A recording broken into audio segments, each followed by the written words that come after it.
Bienvenue dans Ciné Chill, le podcast qui te parle de cinéma. Aujourd'hui, on plonge dans un film qui dérange, qui heurte, qui reste. Un film froid, coupant, inoubliable. Aujourd'hui, on parle de La pianiste de Michel Haneke. J'ai décidé de vous parler de ce film car il m'a marqué, mais je ne saurais vous dire pourquoi.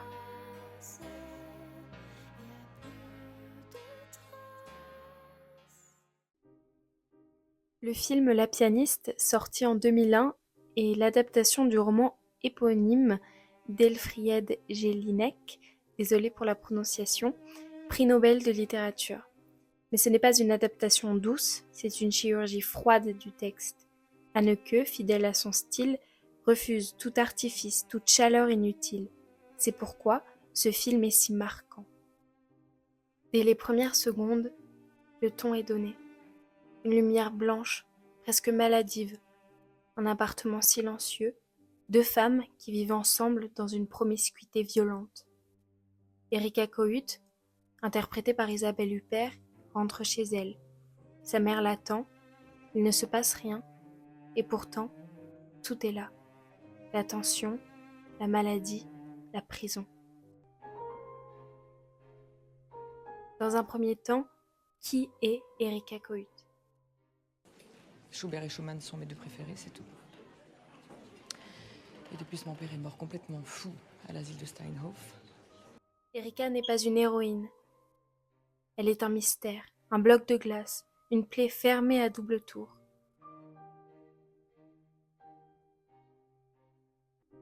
Professeure de piano respectée, elle vit avec sa mère dans une relation de codépendance fusionnelle et destructrice.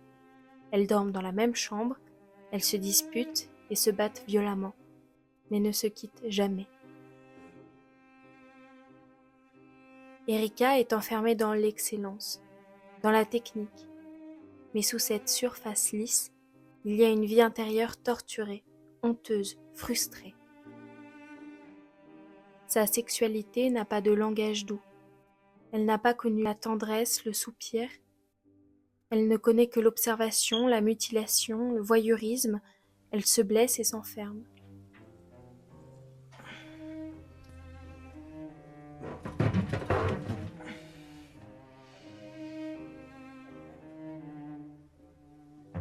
Haneke ne la juge pas. Il la montre. Il nous laisse face à elle. Et Huppert. Huppert, elle joue avec un dépouillement rare. Elle ne surjoue rien. Tout est dans le non-dit, dans les silences, dans les gestes secs, le regard fixe. À présent, parlons de la musique.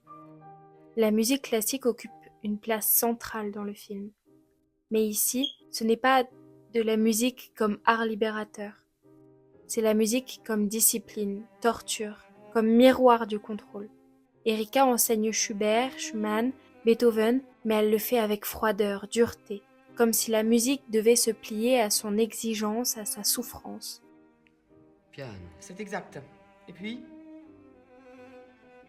forte piano Et puis e pianissimo. Et diminuendo, et mezzo forte, forte, fortissimo, sforzatissimo. Les indications de Schubert vont du cri au murmure, et non de parler fort à parler doucement. L'anarchie ne semble pas être votre fort, Clémer. Pourquoi ne pas vous en tenir à Clémenti ? Le piano devient une armure. Chaque note est une ligne droite, rigide, comme sa posture. Nous faisons la rencontre de Walter. Ce personnage entre dans la vie d'Erika. C'est un élève talentueux, jeune, beau, charismatique. Il représente la légèreté et l'insouciance. C'est tout le contraire de sa professeure de piano. Seulement, il tombe amoureux d'elle. Et elle aussi le désire. Mais Erika ne sait pas aimer.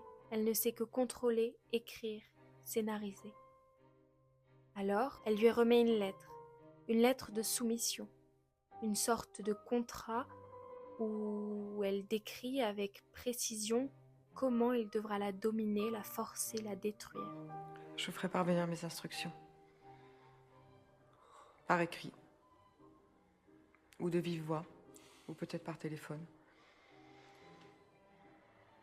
N'y touchez pas. Pas maintenant. Je veux que vous la lisiez seule, absolument seule.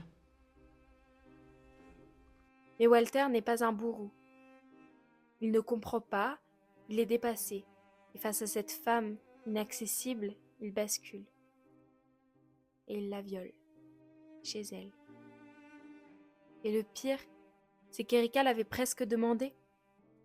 Pas ce viol, non, mais cette brutalité, cette perte de contrôle.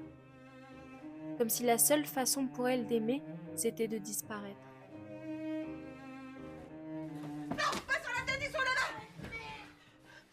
La scène finale du film est d'une pudeur infinie.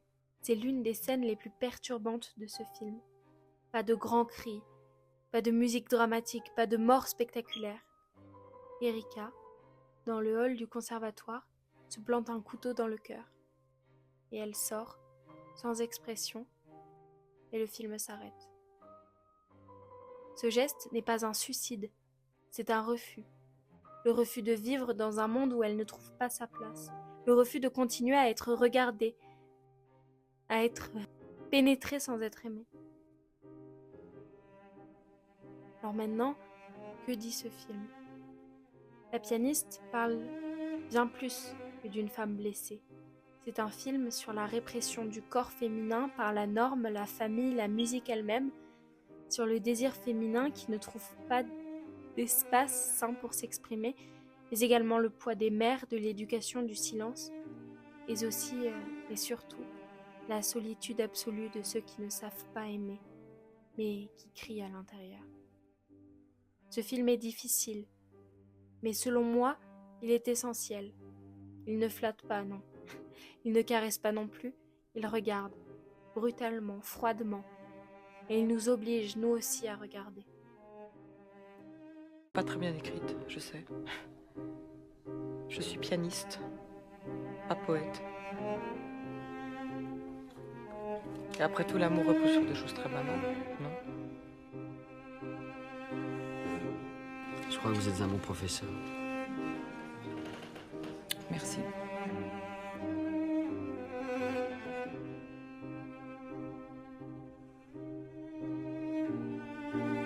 Si tu veux me frapper, frappe-moi. Je vais quand même pas me salir les mains. J'ai pas de sentiments, Walter. Vous feriez bien de vous mettre ça dans la tête. Et même si j'en ai un jour, ils ne triompheront jamais de mon intelligence.